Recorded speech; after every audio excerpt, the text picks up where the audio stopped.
Hi Year 9, this lesson we're going to be looking at translating word problems into equations. We've learnt all this different stuff about equations so far. We've looked at solving equations informally using backtracking and trial and error method. We've also looked at more formal methods like inverse operations. We've looked at things like equations with fractions, equations with grouping symbols, equations with pronumerals on both sides. And that's helpful for here too, because basically what happens is in real life, equations can actually be useful. And if you have a look at this, it says most equations come from our everyday need to relate events often described in words or as a diagram. To solve these problems, we must follow the procedure below. So I'm just going to take you through some of the steps that you need to do when you're solving word problems, okay? And here are the steps. It'd be helpful for you to write these down in your summary. But first you need to actually read the problem. Make sure you reread it and underline key points or highlight, just as I am. Look for what you're trying to find, any relevant information, and key words that are suggesting operation. Now, what they mean by operation is, something that asks you to do something mathematically. So you might be wanting to plus, times, or minus, or divide. Okay, so those would be sort of operations. The next thing that's important is that you would have to translate the problem into a symbolic equation. So that's why this is called translating into word problems. So you have to translate the problem into an equation using a pronumeral, and you have to introduce that pronumeral to represent the unknown. Once you've done that and you've got the correct equation, you need to solve it and then relate the solution to the situation. What that means is that you will need to leave your answer in words, because with word problems, any word problem you have needs to be answered in words as well. Okay, let's keep going. We're going to have a look at these examples, and you need to complete these on your worksheet after watching this video. Let's have a look at the first example. It says Holly earns $5.20 an hour, and they want us to figure out, a second, let me just fix this so we can see the question. They want us to figure out in how many weeks will she have earned $156.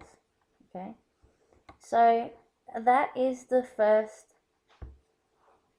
bit of information that we know. In fact, when you're looking at word problems, it's really important that you're highlighting key bits of information and that you are only highlighting key bits of information.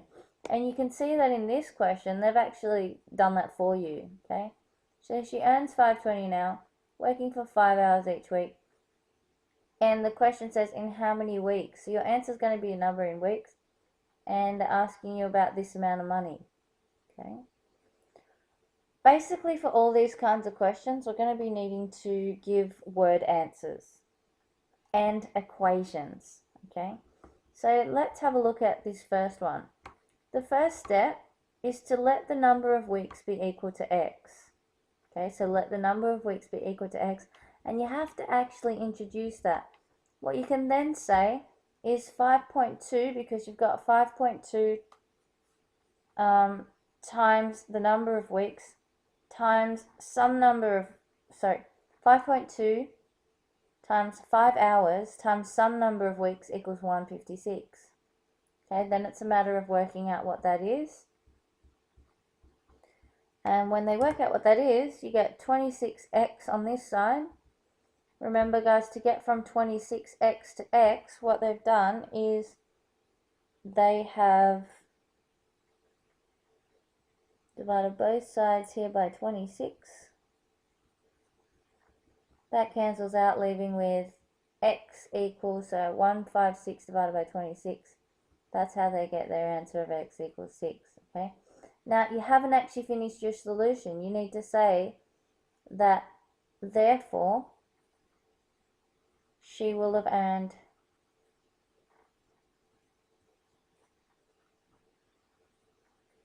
$156 in 6 weeks. Okay, it's not enough just to get your calculations out and your solution. You have to answer the question. That's really, really important. Make sure you write that down on your worksheet. Okay, let's have a look at the next example. This time it's going to relate this to perimeter. Okay, now don't forget what the perimeter is. The perimeter is just looking at the outside boundary of a shape. Before we even do that, let's look at our question. It says a rectangle, so we know we're dealing with a rectangle, is 6 centimeters longer than it is wide. If the perimeter is 44 centimeters, what are its dimensions? So I'm trying to find here its dimensions, okay? I know I've got a rectangle, so I'm going to start off by drawing a rectangle, and you should use a ruler to do this, okay, because it's hard for me to do it on the computer. But it's a rectangle, so rectangles have 90-degree angles. Okay, in a rectangle, it says it's 6 centimeters longer than it is wide. Okay, so I'm going to let the width be W, and I have to write that down.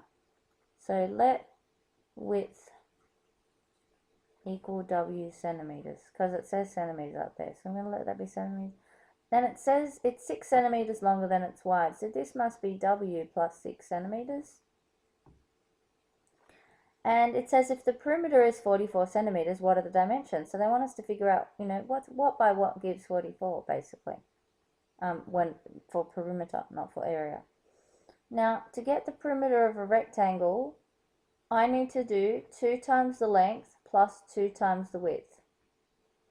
Okay, that's really important.